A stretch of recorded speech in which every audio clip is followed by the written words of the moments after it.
Hello, everyone, and welcome to our first and only recorded session this semester. I am very pleased today to introduce to you an artist that's connected to our community, but also connected way beyond our community.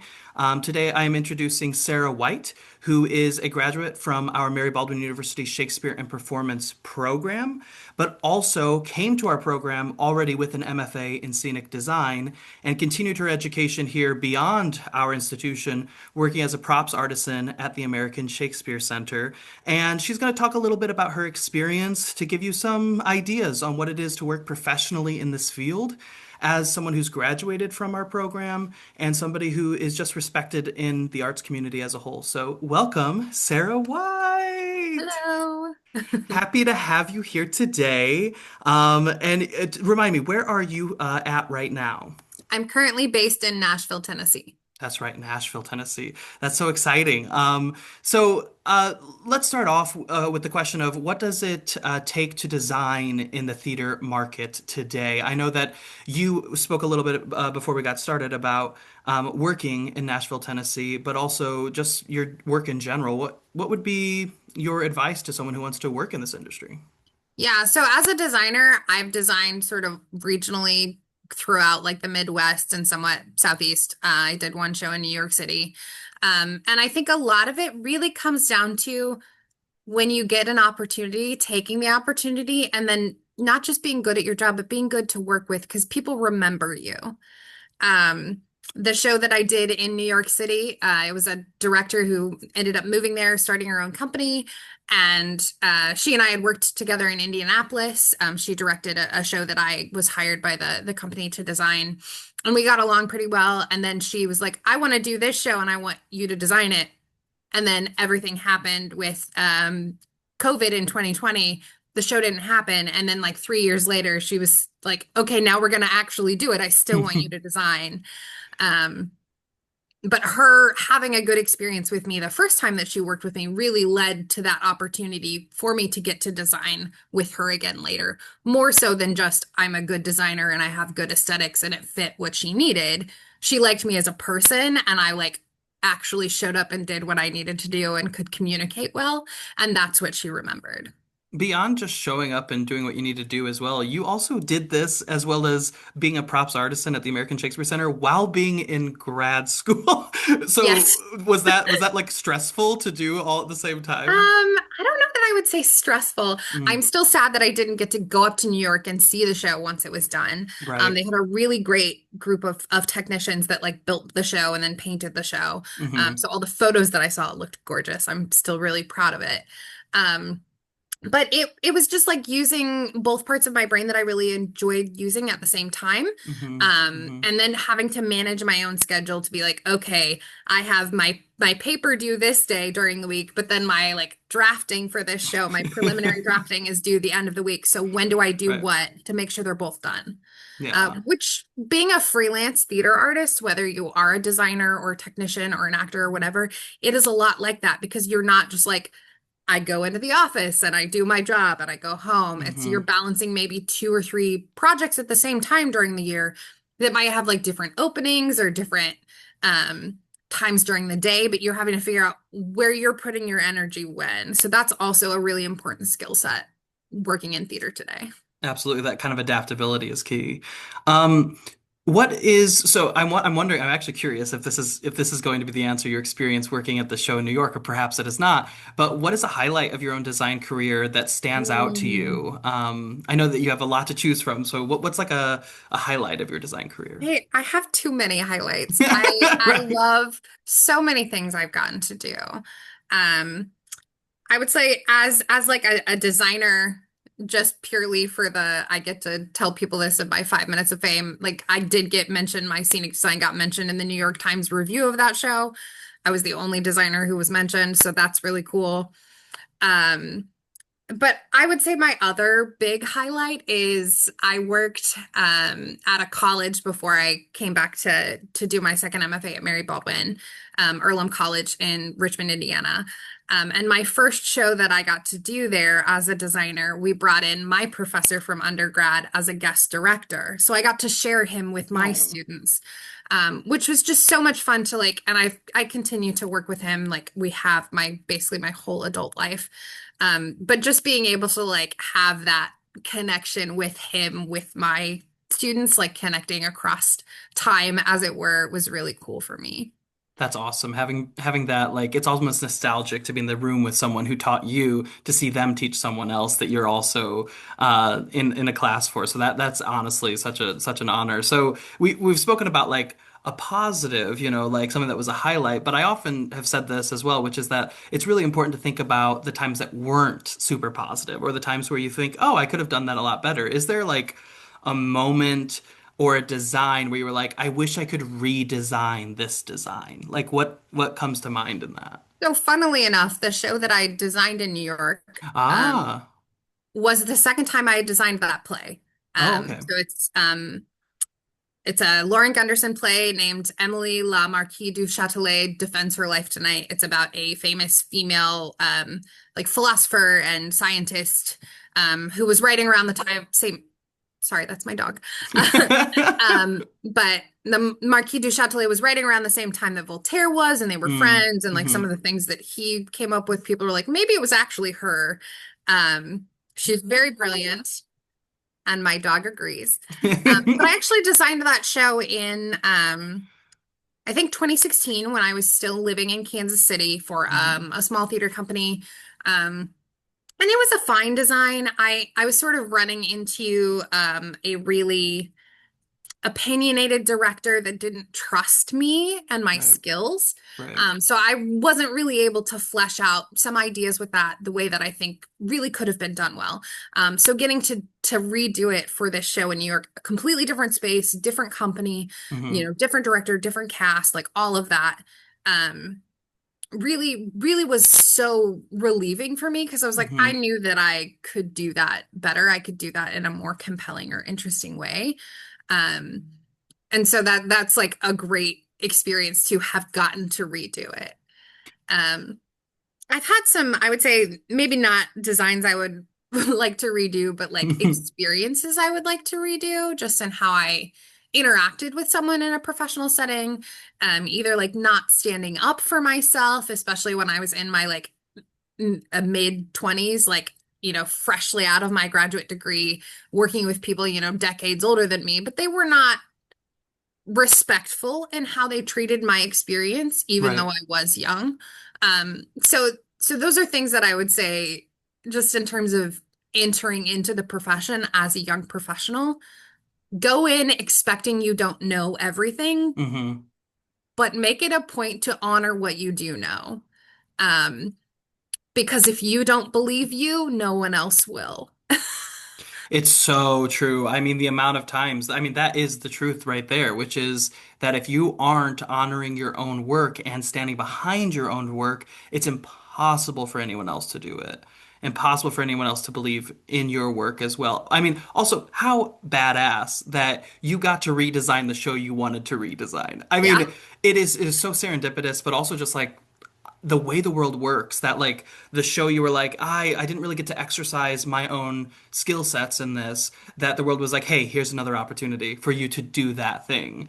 That's Well, really and awesome. to have a completely different experience too. The time that I Hmm designed it in Kansas City, again, I said I was running into this very opinionated, not trusting director that working with me.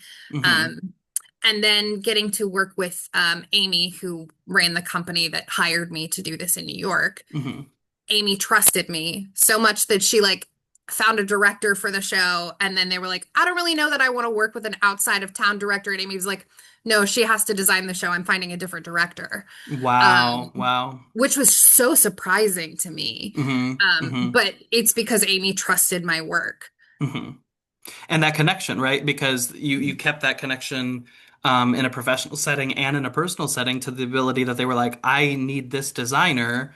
They have experience with this show. I Mhm. trust them. I'm going to bring them into this process. Um, who or what has been your inspiration? Uh, I mean, there's probably also a multitude of answers here, right? Yeah, I think so many things. As as just a theater maker in general, like my professor from undergrad, Ron, is Mm, just an incredible human. He's an incredible educator. Um, just in terms of like being able to like be in a room and know what someone needs support for without really talking to them. He's really good at clocking that. And I feel like I've learned a lot about how I show up for other people in collaboration from working with him. So it's always like a great inspiration to like work with him again, or to if somebody I know, for example, is like going to Indianapolis to do a show, I'm like, hey, Ron, go have lunch with this person. Like they need to know you, you need to know them. Um, and then I also think like just in terms of like designer things, I love like history. And so like mm. finding either architectural history or even like historical paintings or any of that can really open up um different ways for me of thinking. And then the last one feels so abstract, but poetry. Wow. Um, because there are things that you're like, how does that make sense with words? But you instantly get a feeling from it. Mm, There's a line in a play by Sarah Rule called The Oldest Boy, and yes. it's not a spoken line, it's a stage direction. And it says, an invisible gate appears. What does that mean? What is that? What does that mean? And so, like, as a designer, things like that that are so poetic are just opportunities. And so, like, whatever feeling that gives me as a designer, like being able to chase that feeling to find the interpretation for the audience is an incredible feeling. A few of our students are actually currently designing for Eurydice. Oh, So yeah, so they're dealing with Sarah Ruhl's beautiful stage directions. yeah. I mean, we can never forget Sarah Ruhl's stage direction of what is it? Exits backstage and gets sucked into a vortex. Yes, Like, it's they're those just those. all wonderful. I think the in the next room also is like it snows houses. Just those kind of Yeah. like, what does that mean and how? But it also gives a lot of freedom and opportunity to the designers, which the students have spoken about the description of Eurydice of it being like Alice in Wonderland, but with rusty pipes. I love that. I Hmm. love that. I also so my bachelor's is in theater and then English. So I also have Mm, worked with a couple playwrights in like doing content editing, like just in an early draft, like, does this make sense? I don't really know, is this making sense or where it's going? And I remember I worked with a playwright who was like a male playwright, but he was writing a story, and at the end of Act One, this woman puts on a wedding dress, and he was like, mhm. I don't know costuming and I don't know anything about dresses. Like, what do I? And I was like, you just write, she puts on a wedding dress. You don't have to explain it. That's your designer's job. Yep. Yep. And like that just blew his mind. But I think that that really is one of those things that reminds me of another one of my inspirations. A Mm, director named Becky Boson that I worked with in Nebraska, likes to say aces in their places and no one works hard. And that mm, really comes down to being able to trust that you have a team that can do all of the things that they need to do so you mm. can do all the things you need to do. So Right. as a playwright, trusting that your designers will make a choice about an invisible gate that appears that Right. can convey something to an audience. Um, and then as a designer, trusting that the playwright put it there for a reason, right? Like being able to just take the yes and of whatever you've Hmm. been given and create something interesting with it. Speaking of like the team, trusting the team and trusting the skills of the team, I think you particularly among all of the peers that I've worked with speak to this so substantially, which is the idea of being a multi-hyphenate artist. You are not one thing. You have more of a variety of things than I think any other artist does, but you have skills in scenic design, props design. You're a very skilled actor, singer, performer. Maybe even some of these students have seen you perform on the Blackfriars stage or through the Shakespeare Performance Program. So, what do you think? What kind of like gifts are given to you as a multi-hyphenate artist, and what gifts can you give as a multi-hyphenate Mm. artist? I think one of the best things about being that multi-hyphenate and having all of that experience is that I can recognize where a gap is if I'm working in collaboration. Mm, And hmm whether or not it's, our costume designers like I'm like trying to do all these fittings and no one is standing there making sure everyone's there. And I'm like, great, I will step in and be your like quote unquote assistant stage manager for your fittings. Like, um, or being able to, pick up something else that someone dropped on stage because I'm paying attention to the whole ensemble instead of just what my track is. Um, so really like seeing those things and being able to support everything else. I like to say that theater is a service industry and mm, I'm serving not just what I want to do, which is perform and create and design and all of these things, but I'm serving the team that I'm working with. I'm serving the audience. Um, and if I'm not there for someone else, if I'm just there for me, then I'm in the wrong art form because right. theater is inherently that collaboration and not just my solo thing that I want to do. Even if you are a solo performer, you still need an audience.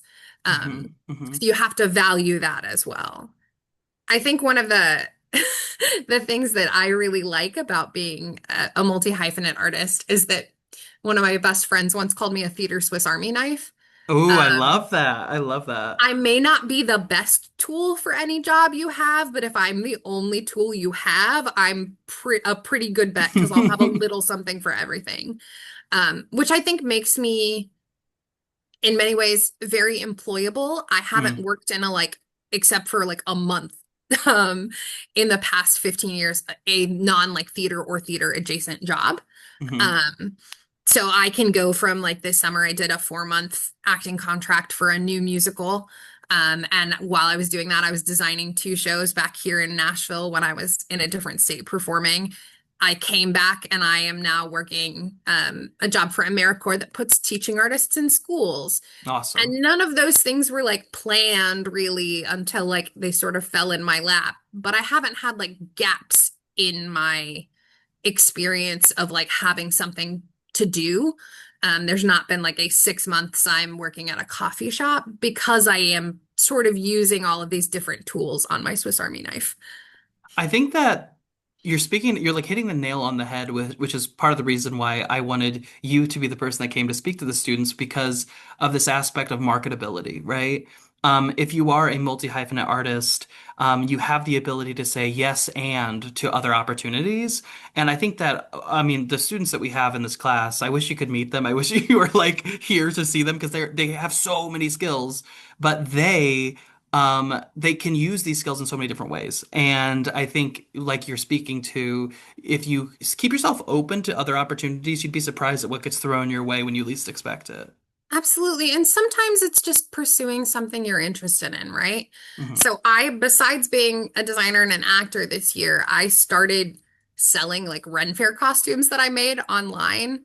And Nice. it's just because I've always loved making them and I don't have the space to keep all of the things that I make. When I was doing this acting contract I had this summer, I was working like 6 hours a day, really. Like it wasn't a lot. And that's like on a 2 show day, right? Like if I have one hmm show, it's not a lot of time that I'm working. And so I'd like come home and I just like sew some stuff.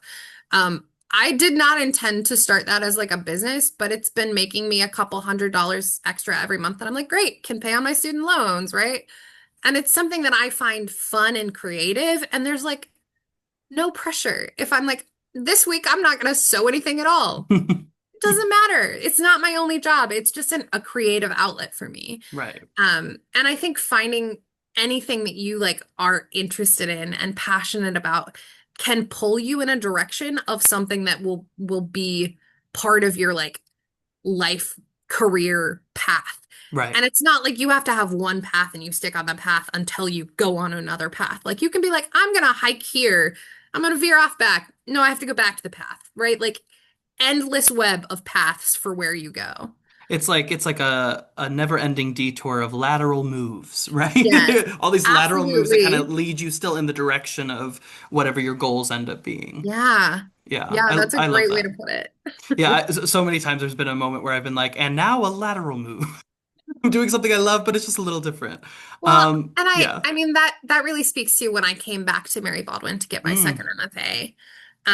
I love designing. It scratches such a specific itch in my brain, but I hmm realized before I was auditioning for programs again, I was deeply unhappy not performing because that's mm, also a really big part of what I'm passionate about and something that really feeds me as an artist. hmm And so I was like, I need to make some sort of drastic sidestep to put myself back in balance between these two things because I was just designing and where I was teaching and I didn't have time to do anything else. And so I was like, what is going to realign me to that? And that's why I ended up coming back to grad school. And it really has been changing. Like I've been out of school for a year and a half now. hmm And I have like had acting contracts. I have, worked short things that are like 2 performance days or that 4 month contract. But I've also designed a bunch of shows and I was a paint charge at the Nashville Children's Theater for the season.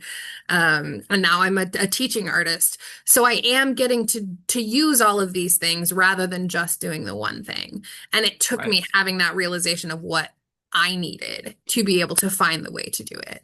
And it's not like you give up on any of those other areas, right? Yeah. Like they help inspire and move you forward. And I think you're really hitting the nail on the head on this idea too. That specifically, we're both graduates from the Shakespeare Performance Program here at Mary Baldwin University.